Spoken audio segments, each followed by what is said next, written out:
Film की शुरुआत में हमें अमिताभ बच्चन की गूंजती आवाज में ये सब जानने को मिलता है। 2011 से कई लोगों ने समय समय पर हमारे भारत को लूटा है और इस देश को घुटनों पर ला दिया। फिर 1450 में मुगल आए जिन्होंने इसे अपना घर बना लिया और राजपूताना के एक हिंदू राजपूत के घर में खुद को स्थापित कर लिया। दूसरी तरफ एक राजकुमारी थी जिनके पिता राजा भारमल और माता रानी पद्मावती थीं, जो जोधा की चचेरी बहन थीं। सुझामल के पिता की मृत्यु के बाद राजा भारमल ने आमेर का सिंहासन संभाल लिया, जिससे सुझामल अकेले रह गए क्योंकि किस्मत ने उन्हें भी आमेर में छोड़ दिया। इसी तरह किस्मत ने राजकुमारी जोधा के लिए राजपूत रियासतों की दुनिया के बाहर एक अनोखी कहानी लिखी थी। अब यह 1555 का समय है, वह साल जब हुमायूं की मृत्यु के बाद मुगल सल्तनत की नींव कमजोर पड़ गई थी। इस अवसर का लाभ उठाते हुए राजा हेम ने दिल्ली के सिंहासन पर कब्जा कर लिया, जिससे पानीपत में युद्ध छिड़ गया। एक और राजा हेम थे जिनकी शक्ति मुगलों से दोगुनी थी और दूसरी ओर बैरम खान हुमायूं का एक वफादार अनुयायी था और 13 वर्षीय जलालुद्दीन का बेटा था। जैसे ही वह अपनी अपरिपक्व ताकत को तेज कर रहा था, युद्ध के मैदान में बैरम खान एक बर्बर पोशाक में मोहम्मद जलालुद्दीन से कहता है कि मुगलों की किस्मत आपके हाथों में है जलालुद्दीन, और साथ ही उसे यह भी याद दिलाता है कि तुम्हारे पिता हुमायूं का सिर्फ एक ही बेटा है। उनका उद्देश्य था कि पूरे भारत में मुगलों का झंडा लहराया जाए। इन बातों के बाद एक भयंकर युद्ध शुरू होता है और राजा हेम हार जाते हैं। बैरम खान राजा हेम का वध करता है और जलालुद्दीन को 13 साल की उम्र में दिल्ली के सिंहासन पर बैठाता है। अगले 6 वर्षों में भारत को पूरी तरह से जीतने के इरादे से बैरम खान ने जलालुद्दीन के नाम से चारों ओर के राज्यों में यह फरमान भेजा। यह मुगल सम्राट मोहम्मद जलालुद्दीन की चेतावनी थी कि 1 महीने के भीतर आप अपनी शक्ति खो देंगे। सुल्तान की सेना और खजाने के सामने आत्मसमर्पण करें और जजिया और अन्य कर का भुगतान करते हुए मुगल सुल्तान में रहें। यदि आपने इस शाही आदेश को अस्वीकार किया या इसका पालन नहीं किया तो इसे अपराध माना जाएगा और दोषी को घर भेजा जाएगा, साथ ही उसका राज्य भी नष्ट कर दिया जाएगा। जलालुद्दीन का यह फरमान प्राप्त होते ही युद्ध शुरू हो जाता है और राजा हेम हार जाते हैं। बैरम खान राजा हेम का वध करता है और जलालुद्दीन को दिल्ली के सिंहासन पर बैठाता है। कुछ राजाओं ने कहा कि हम सहमत हैं, जबकि कुछ ने कहा कि हमें थोड़ा समय चाहिए और कुछ ने कहा कि हमें आदेश सुनने की आदत नहीं है, आदेश लाने वालों को निकाल दो। कुछ ने कहा कि हम इसे स्वीकार नहीं करते और उन आदेशों को फाड़ कर फेंक दिया। इसके बाद एक युद्ध शुरू होता है जहां पहली बार इस फिल्म में हम मोहम्मद जलालुद्दीन को घोड़े पर सवार होकर युद्ध के मैदान में आते देखते हैं, जिसे इस फिल्म में ऋतिक रोशन ने निभाया है। इसके बाद हम देखते हैं कि मुगलों की जीत होती है, राजा को गिरफ्तार कर लिया जाता है। जब उसे ले जाया जाता है तो बैरम खान अकबर से कहता है, अजीम ओ शान शहंशाह, आपको इस अनचाहे व्यक्ति का सिर कलम कर देना चाहिए। तभी अकबर इसे मानते हैं और कहते हैं कि हमें सिर्फ देश पर ही नहीं बल्कि लोगों के दिलों पर भी कब्जा करना चाहिए। हमें शासन करना है, यह देश हमारा है, इसे बसाना है, न कि इसे नष्ट करना। इसके बाद हम देखते हैं कि राजकुमारी जोधा अपने महल में तलवारबाजी का अभ्यास कर रही हैं। इस फिल्म में उनका किरदार ऐश्वर्या राय ने निभाया है। वह सुझामल से तलवारबाजी सिखाने के बाद बात करती हैं और कहती हैं कि तुम्हें जल्द ही आमेर का राजा नियुक्त किया जाएगा। पिता तुम्हारी बहुत तारीफ करते हैं। वह कहते हैं कि तुम साहसी हो और तुमने सभी प्रतियोगिताओं को जीत लिया है और अब तुम्हारी ट्रेनिंग भी पूरी हो चुकी है, तो अब किस चीज का इंतजार है? अब आमेर के सिंहासन पर कोई बैठेगा। इसके बाद दशहरा का शुभ अवसर आता है जहां राजा भारमल घोषणा करते हैं कि आमेर की बागडोर भगवान दास के हाथों में होगी, यानी भगवान दास आमेर के सिंहासन पर बैठेंगे और सुझामल भगवान दास के अधीन काम करेंगे। यह सुनकर सुझामल गुस्से में लाल हो जाता है और वहां से उठ जाता है, क्योंकि सुझामल को किसी के अधीन रहकर राज्य संभालना मंजूर नहीं था। असल में आमेर का सिंहासन सुझामल के पिता का था और अब इस पर उसका हक था, लेकिन जब उसे सिंहासन नहीं मिला तो उसने आमेर छोड़ दिया और वहां से अजमेर किले में मुगल सूबेदार शरीफुद्दीन से मिलने गया। यहाँ हमें इस फिल्म का खलनायक शरीफुद्दीन दिखता है, जिसका किरदार नितिन धीर ने निभाया है। शरीफुद्दीन बख्शी बानो के नगर से है और मोहम्मद जलालुद्दीन का साला है। तभी शरीफुद्दीन कहता है कि वह दिल्ली पर हमला करने में हमारी मदद करेगा, वह सुझामल से बात करेगा। उन्हें यह सुनकर आश्चर्य होता है कि दिल्ली पर हमला क्यों किया जा रहा है, जबकि शाहनशाह मोहम्मद जलालुद्दीन आपके अधीन हैं और वह वहां सिंहासन पर बैठे हैं। क्या आप उन पर हमला करना चाहते हैं? तब शरीफुद्दीन कहता है कि हाँ, मैं जलालुद्दीन की बहन बख्शी बानो से शादी कर चुका हूँ। उसके बाद हमें नागौर के लिए चुना गया और अजमेर का हकीम बना दिया गया। लेकिन क्या आप जानते हैं कि पानी और इच्छाओं की प्रकृति एक जैसी होती है, हम बस आगे बढ़ते रहते हैं। क्या आप हमारी मदद करेंगे? तब सुजामल अपने गर्जन में आता है और हमें मदद देने के लिए सहमत होता है। इसके बाद हम देखते हैं राजा भारमल को, जिसे पता चलता है कि सुजामल ने शरीफ उद्दीन के साथ हाथ मिला लिया है। काफी विचार विमर्श के बाद वह 3 राज्यों की सीमा पर पूरे राजपूताना की एक बैठक बुलाते हैं, क्योंकि यह राज्य के कल्याण के लिए है। वे समझते हैं कि क्या इस स्थिति में जलालुद्दीन के साथ समझौता करना सही होगा, लेकिन वहाँ बैठे सभी राजपूत राजा इस बात से इनकार करते हैं और सभी उनका बहिष्कार करते हैं। इसके साथ ही रतन सिंह के पिता रतन सिंह भी इस रिश्ते को तोड़ देते हैं। अब राजा भारमल पूरी तरह से अकेले हो गए हैं और फिर वह मोहम्मद जलालुद्दीन से मिलने जाते हैं। फिर हम देखते हैं जलालुद्दीन को सांगानेर में हाथियों के मेले में, और जब जलालुद्दीन मेले से निकलते हैं तो वह राजा भारमल से मिलते हैं। जब उनकी मुलाकात होती है, राजा भारमल समझौते के तहत उनसे अपनी बेटी राजकुमारी जोधा से शादी करने के लिए कहते हैं, यानी मोहम्मद जलालुद्दीन से।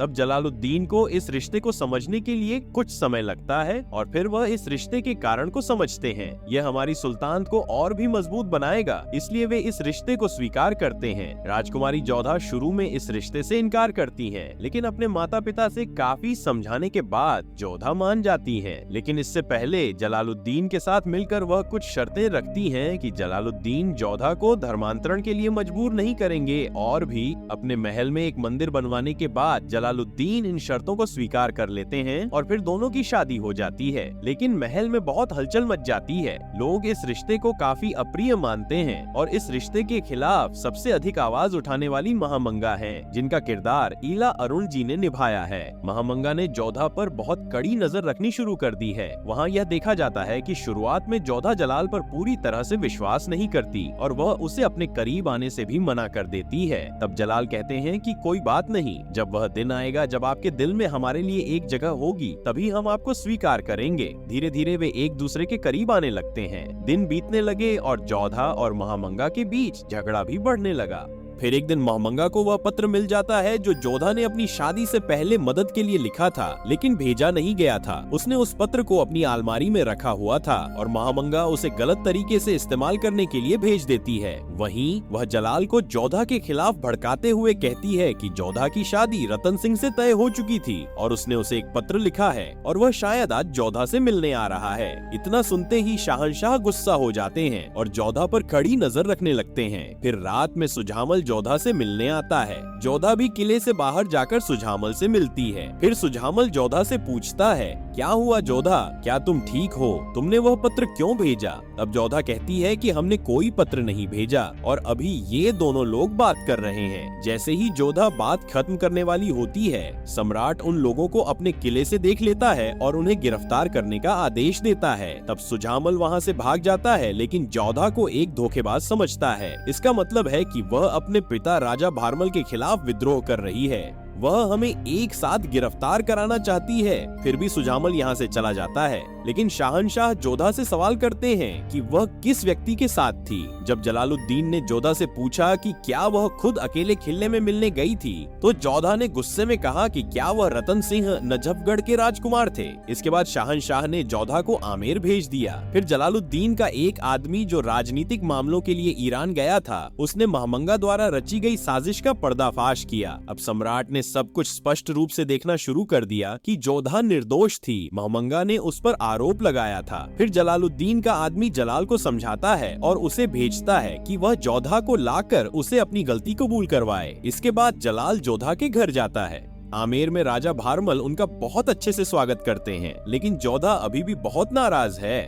फिर रात को जलाल जोधा को मनाने की कोशिश कर रहा होता है। जोधा जलाल से कहती है, तुमने राज करने का तरीका सीख लिया है, लेकिन लोगों के दिल जीतना और सिखाना नहीं सीखा है। जिस दिन तुम लोगों को उनके सामर्थ्य अनुसार सिखाओगे, उस दिन से तुम पूरे राज्य के हर व्यक्ति पर राज करोगे। फिर दिन के दृश्य में हम जोधा को तलवारबाजी करते हुए देखते हैं। जलाल अपने विश्राम स्थल से बाहर आता है और जोधा को तलवारबाजी करते हुए देखता है। जलाल को जोधा की तलवारबाजी बहुत पसंद आती है। फिर वह जोधा से कहता है, आओ मेरे साथ तलवारबाजी करने की कोशिश करो। अगर तुम जीत गई तो तुम मेरे साथ चलोगी और अगर हम हार गए तो हम यहाँ से अकेले चले जाएंगे। इसके बाद दोनों के बीच एक बहुत खूबसूरत फेंसिंग प्रतियोगिता होती है, लेकिन न तो अभिजीत की जीत होती है और न ही हार। तभी पीछे से कोई जोधा को पुकारता है। तब जोधा की तलवार उसके हाथ से फिसल जाती है और वह वहाँ हार जाती है, लेकिन वह अपनी हार मानने को तैयार नहीं होती। वह कहती है, हमें यकीन है कि हमने तुम्हारा दिल जीत लिया है और जब तुम यह महसूस करोगी तब तुम भी हमारे साथ आओगी। इसके बाद जोधा के शब्दों ने जलाल के दिल को छू लिया और इसीलिए जैसे ही सम्राट महल वापस लौटता है,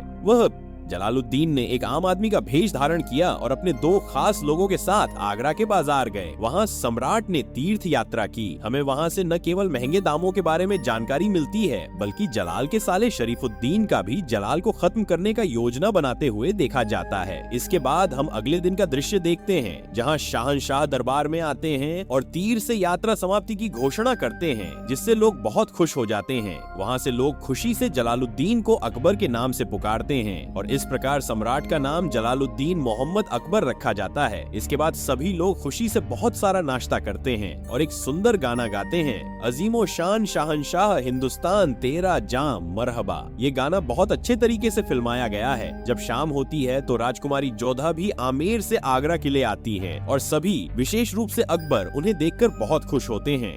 इसके बाद शाम के अंत में अकबर अपने लोगों के साथ आगरा की गलियों में अपनी खुशी व्यक्त करने के लिए निकलते हैं। वहाँ भीड़ में सम्राट एक हत्या करने वाले को छिपा हुआ देखते हैं। उस मर्डरर ने जहरीले आलू से एक तीर चलाया। वहाँ बहुत हंगामा होता है और मर्डरर को पकड़ लिया जाता है, लेकिन जैसे ही उसे पकड़ा जाता है वह खुशी खुशी झर पी लेता है ताकि कोई यह न जान सके कि उसे किसने भेजा। अब केवल साम्राज्य बचा है और दूसरी तरफ अकबर की तबीयत बहुत खराब हो रही है। वहाँ सभी लोग सम्राट की सेवा में जुट जाते हैं, लेकिन अब सम्राट बेहोश हो गया है। शाम होती है और गुरु की सलामती के लिए प्रार्थनाएं होती हैं। इसके बाद जोधा यह सब देखती है और रोते हुए अपने मंदिर जाती है और वहाँ विधवा की तरह विलाप करने लगती है। फिर रात में शाहनशाह होश में आते हैं और फिर महल में एक बहुत खुशहाल माहौल बन जाता है। फिर धीरे धीरे सम्राट की सेहत में सुधार शुरू होता है और दूसरी तरफ शरीफुद्दीन आमेर पर हमला करने की तैयारी कर रहा है। सुजमल से मिलकर खुद को अपने 3 प्रांतों अर्थात नागौर और अजमेर पर मुख्तारी घोषित कर रहा है।